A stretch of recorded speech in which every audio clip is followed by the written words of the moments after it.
Welcome to the Focused Fundraiser. This is where I get to discuss how to focus on the right fundraising practices with fundraisers who are in the trenches doing this day in and day out. And today I am joined by Rachel Gitner. She has built a sustainable givings program across nonprofits of all sizes, and she is now the Director of Advancement at Serendipity Center. Rachel, welcome. Hi, thank you so much. All right, start us off by sharing a bit about yourself and your path into the nonprofit world. Yeah, let's see. In my previous life, I was a classical singer and wondering what I would do during my day job, and was really just drawn to nonprofit work and making a difference in people's lives. And so I kind of fell into development as one did in my generation, I feel like, and loved it. Loved the people, I actually felt like there were some similarities between classical music and fundraising. And I know a lot of classical music colleagues that have got into fundraising, bringing people together. You have to be detail oriented and lots of group projects and, working towards something bigger than yourself. So I started on the East Coast, learned a lot about planned giving through a church that I was working for that had a long-standing, huge planned giving program. And it was baked into the culture that you would, make a bequest to this organization. And so I learned the ins and outs of different giving vehicles that way. And then that turned out to be a huge asset for me moving forward.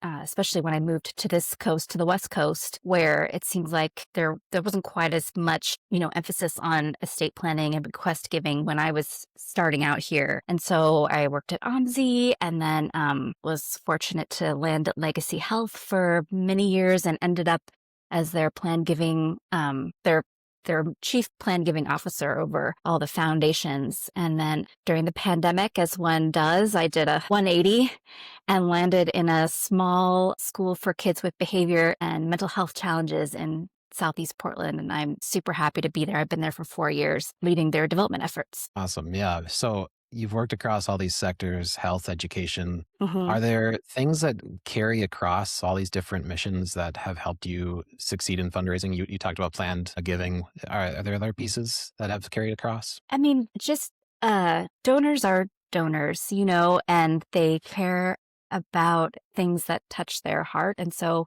when you can find that spark for them and the why of their giving and tap into that with your messaging and your fundraising efforts, I think you'll be successful. And you don't have to be an expert in healthcare. I think when I started at Legacy Health, I was a bit overwhelmed. I don't know anything about healthcare, and you don't have to. Of course, I learned a lot about the program, and that's one of the joys I think of fundraising is that you get to learn about different ways of serving people. I just really admire everybody that does serve others in that way. And it's just such a joy to support the people doing the work on the ground. So you've worked in large institutions, small nonprofits. What are the fundraising practices that you feel like have actually scaled well across org sizes? And are there any that don't? Geez. I mean, the nice thing about Serendipity Center is that I get to make all the decisions. I get to do the right thing and I just get to do it. And no one, not that I, don't collaborate with lots of other people, but I get to, chart I get to strategize, see the path forward, design the project, and just go and do it. And that's extremely rewarding and wonderful to be able to do. At a larger organization, you can't do that so much because you're relying on the buy-in of many, many other people. And so that was a big challenge for me. And I think that's the biggest challenge of a large organization is that, okay, you may have a good idea, but, getting the buy-in and getting people on board is another story. So, and then at a large organization, you have people doing different slices of the project. And so making sure everybody's aligned and going in the same direction can be another big challenge, and that doesn't really exist in a small organization. So for me, it's been really energizing, not without its challenge. Of course, I have to do everything and I have to know my limitations and know what to outsource and, and that could be overwhelming as well, but it's been a good challenge for me. Yeah, it's interesting to talk through the difference between large organizations that have the resources, so people that do Uh-huh. different slices of it, and the small organization that don't have those resources. But what you found is you enjoy that more of kind of wearing all the hats rather than delegating the hats. I do. Well, I like looking at strategy. I like figuring out, um, where we're going, looking at the big picture, but then I also like having a lot of variety in my day to day. So it was a good fit for me. As a gift officer, you're really focused on donors and sort of, in some cases, chasing donors. And I like that that is a part of my job still, but I like that it's not my whole job anymore.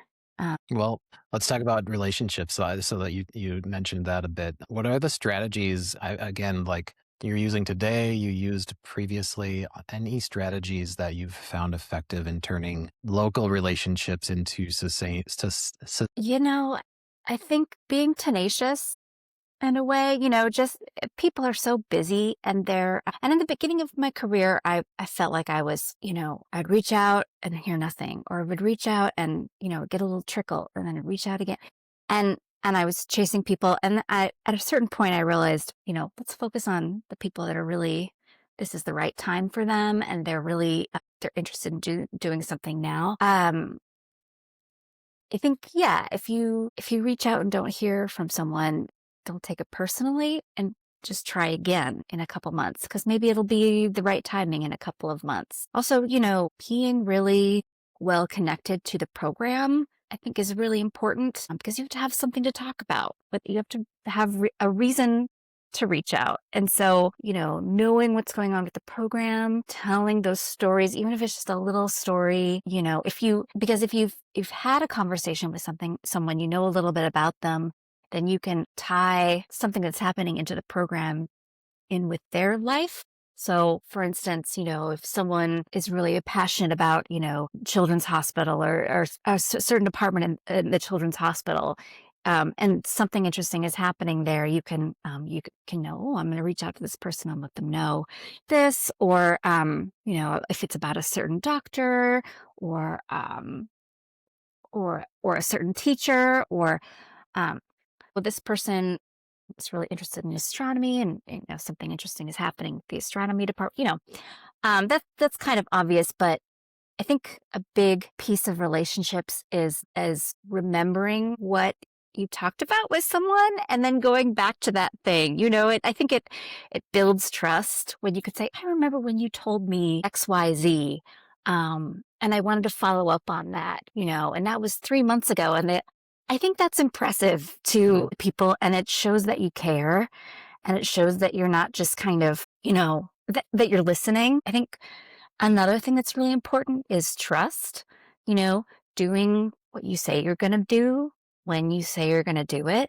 I think sometimes people think of relationships and they think about, oh, I just have to be charming and nice to someone, or I have to, just give good customer service. Those things can be important, but I think to build trust, you have to, show that you can get things done, and that you can follow up.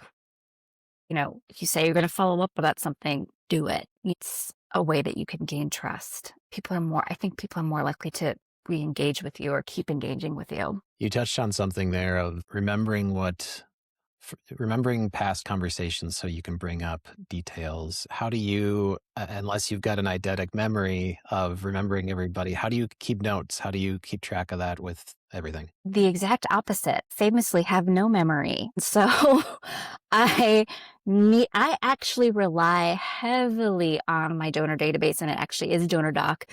But I try to be really disciplined about every conversation I have with someone, just writing down the high points and what we talked about. And then,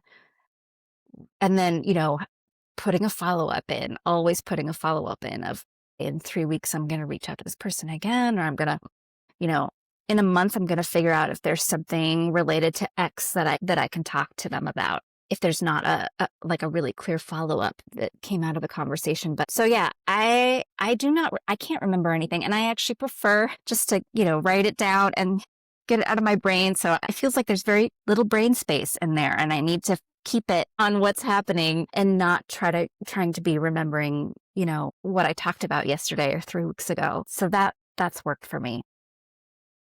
That's a good to hear on the donor management side of things, taking notes. And it's interesting, the world that we're moving into with AI is the unstructured data in your database. So the notes that aren't in a field, Yes. they now are useful. Yes. Like you can actually use them. Oh yeah. Well, and that's what I would do before AI is I would just spend time researching, going back through the years and be like, okay, what did we talk about? What is the history? And now through DonorDoc, I can just click a button and it'll tell me what we talked about and the giving history. And it just saves a lot of time. And that to me has been probably the most invaluable part of, AI is really good at summarizing. So it's been really, really nice for that. Yeah.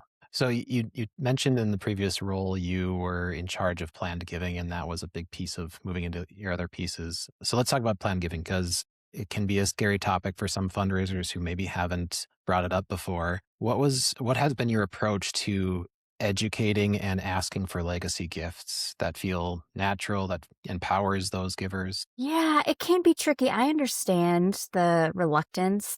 I think it helps when you have something to ground the conversation to, like, for instance, a mailing that you sent out that includes information about different ways to give. And, it's nice having the title of planned giving officer because you can say, hey, as the planned giving officer, I would be remiss not to ask, and, so people you call and they know who you are. And so they expect that conversation. But having a mailing that you can follow up on is sometimes a nice way to the conversation. Or, of course, if you know the person pretty well and they've been giving for a long time, I think it can make sense to just say, you've been giving for such a long time. And I wondered if, where you are with your estate planning or financial planning, or if you've done any of that, and that can kind of open up the question to say, the answer to say, well, yeah, sure, we have. Usually people have an accountant or somebody along those lines where they say, oh, I haven't really gotten to that yet. And I think too, it helps to have a campaign that you're working on. So say, you have a capital campaign and, if someone is $1,000 a year donor, but, you have something like a larger giving opportunity, like, oh, for 25,000, you can name this building or something, or name this room in this building, and to let them know that that's actually achievable, through, some of these other giving vehicles that they could, or, through, they could make a pledge. They could pledge half of it within the next 5 years and then half of it through their estate plan, things like that. So helping them to understand that they can make a bigger impact, or, really actually do something in the campaign that they didn't necessarily think that they could, can be really powerful for people. So I think, but yeah, like, you have to have a foundation of knowing someone and being comfortable enough, I think, with someone usually to breach those conversations. Because even if someone has been giving a long, long time to the organization, they know the organization well, they trust the organization, that doesn't necessarily translate to you, right? Um, so you need to build up that personal relationship with them sometimes before you can go there. But it depends on the person. That's good advice. All right, Rachel, I always end these conversations with one last question, which is, what is one thing every fundraiser should do today that you believe matters most? Should do today. I would say go find a story. Go ask your program people for a story, something that touched their heart this week, and then see if you can look at your donor list and decide who you're going to share that with. Good advice. I love that. All right, Rachel, thank you so much for giving your advice freely today to fellow fundraisers. You were fantastic. That was somebody got something out of that. Thank you so much for having me. It was really fun. For those listening, if you are curious about how DonorDoc can help you find clarity and build a strong donor base through smart stewardship, visit us at donordoc.com to learn more. And we will see you next week. Thanks, Rob.